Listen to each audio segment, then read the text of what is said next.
Next part of your syllabus is soil organic matter and it's decomposition. Decomposition होने का meaning है कि soil में जो प्लांट्स का ऑर्गेनिक मैटर जितना भी मिलता है रिटर्न होने के बाद, तो उस ऑर्गेनिक मैटर को कम्प्लेक्स कंपाउंड से सिंपल कंपाउंड्स में, सिंपल ऑर्गेनिक सब्सटेंसेस में कन्वर्ट करने की जो प्रोसेस है उसको डीकम्पोजिशन बोलते हैं।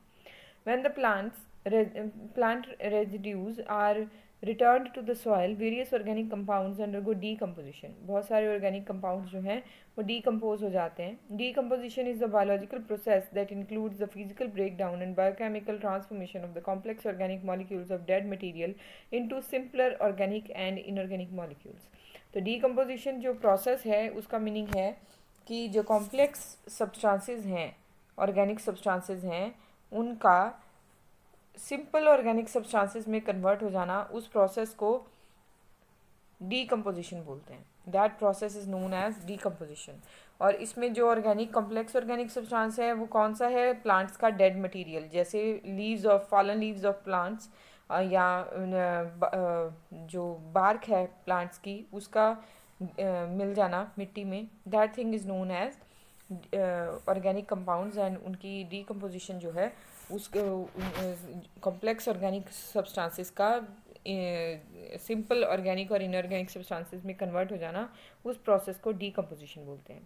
The continual addition of the decaying plant residues to the soil surface contributes to the biological activity and carbon cycling process in the soil.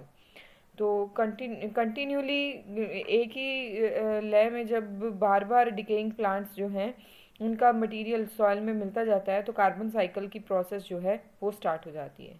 Breakdown of soil organic matter in root growth and decay also contribute to these processes.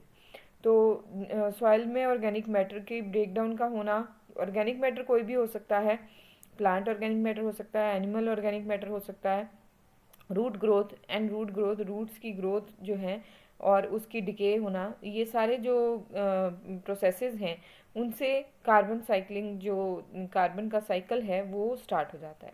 Carbon cycling is continuous transformation of organic and inorganic carbon compounds by plants and micro and macro organisms between the soil, plants and atmosphere.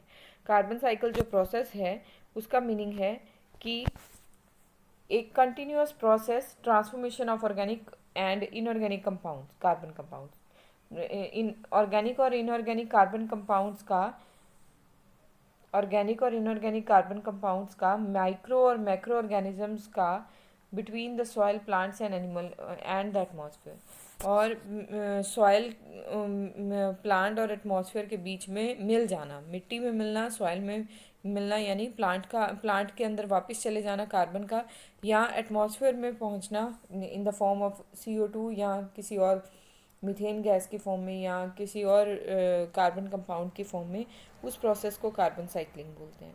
अब carbon cycle में start कहाँ से हो रहा है? Carbon cycle it is getting started from crop. Crop से start होके crop residues में जाता है, देन उसके बाद उसकी डीकम्पोजिशन होती है क्रॉप रेजिड्यूज़ की, वहाँ से ह्यूमस क्रिएट होती है मिट्टी में, जो मिट्टी की पहली सॉइल की फर्स्ट लेयर है ह्यूमस, उसमें कन्वर्ट होता है। इमोबिलाइजेशन यानी सॉइल के बीच में मिल जाते हैं अच्छे से कार्बन के कंपाउंड्स। फिर उसके बाद जो सॉइल प्रोटीन्स एंड पॉलीसेकेराइड्स के बीच में कार्बन जो है वो मिल जाती है, सॉइल स्ट्रक्चर में चली जाती है दूसरी तरफ।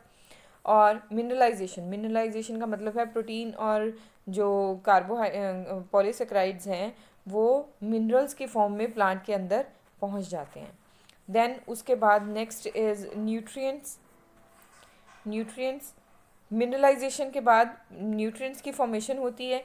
न्यूट्रिएंट्स की फॉर्मेशन के बाद जो माइक्रो और सॉइल बायोटा है, माइक्रो ऑर्गेनिजम्स और सॉइल बायोटा है, न्यूट्रिएंट्स की हेल्प से उनकी फॉर्मेशन होती है और दूसरी तरफ क्रॉप में वापस चले जाते हैं nutrients.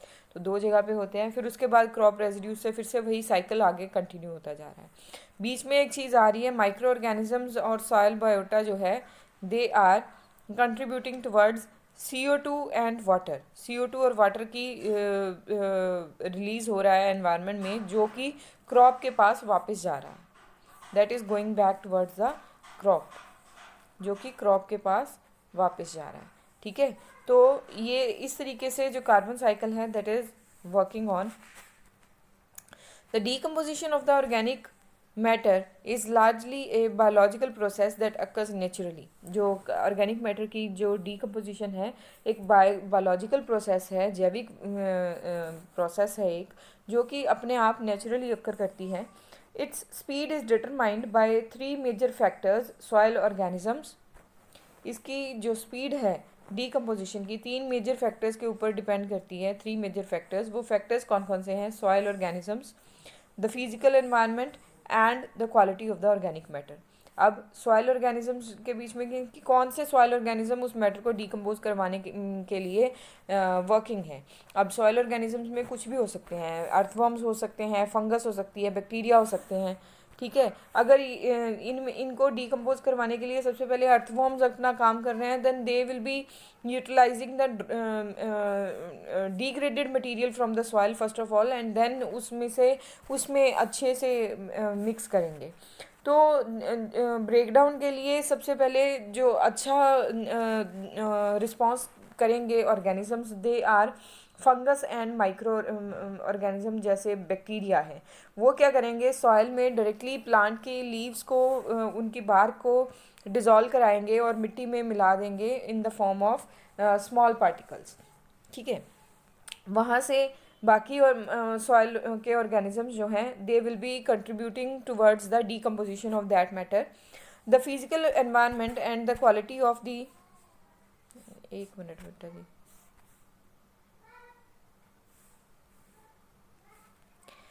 the physical environment and quality of the organic matter.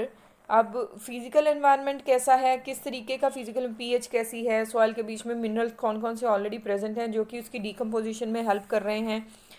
ठीक है, पीएच कैसी है डीकम्पोजिशन के लिए, मिनरल्स कौन कौन से हेल्प कर रहे हैं, फिर उसके बीच में कौन कौन से कंपाउंड्स प्रेजेंट हैं, अमोनिया है, कार्बन है, नाइट्रोजन है, या कौन कौन से सब्सटेंसेस हैं जो कि उस प्लांट की डिग्रेडेशन को प्लांट की डिग्रेडेशन या फिर प्लांट के पार्ट्स की डिग्रेडेशन को करवाने में हेल्प कर रहे हैं.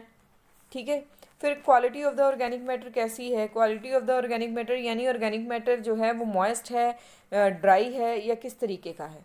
ठीक है, in the decomposition process different products are released, carbon dioxide, energy, water. अब वो डिफरेंट प्रोडक्ट्स कौन कौन से हैं which are being released, they are carbon dioxide, energy, water, plant nutrients and resynthesized organic carbon compounds. Decomposition हो जाने के बाद हमें ये सारे प्रोडक्ट्स जो हैं वो मिट्टी में वापस से मिल पाते हैं.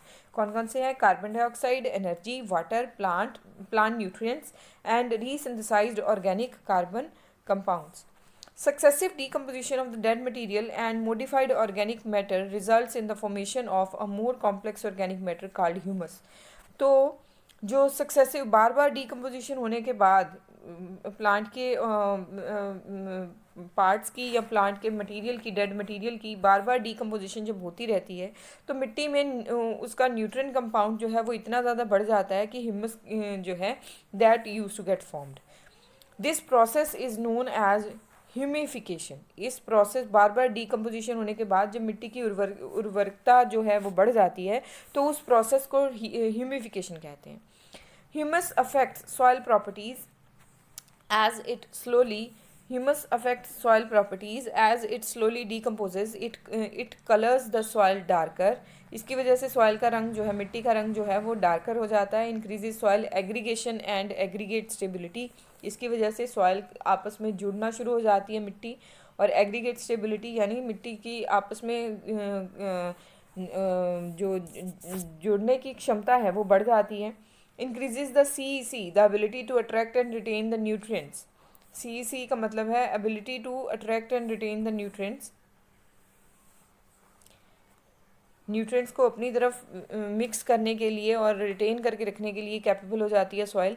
Contributes nitrogen, phosphorus and other nutrients. और नाइट्रोजन, फॉस्फोरस और बाकी के जो न्यूट्रिएंट्स हैं वो सॉइल में मिल जाते हैं.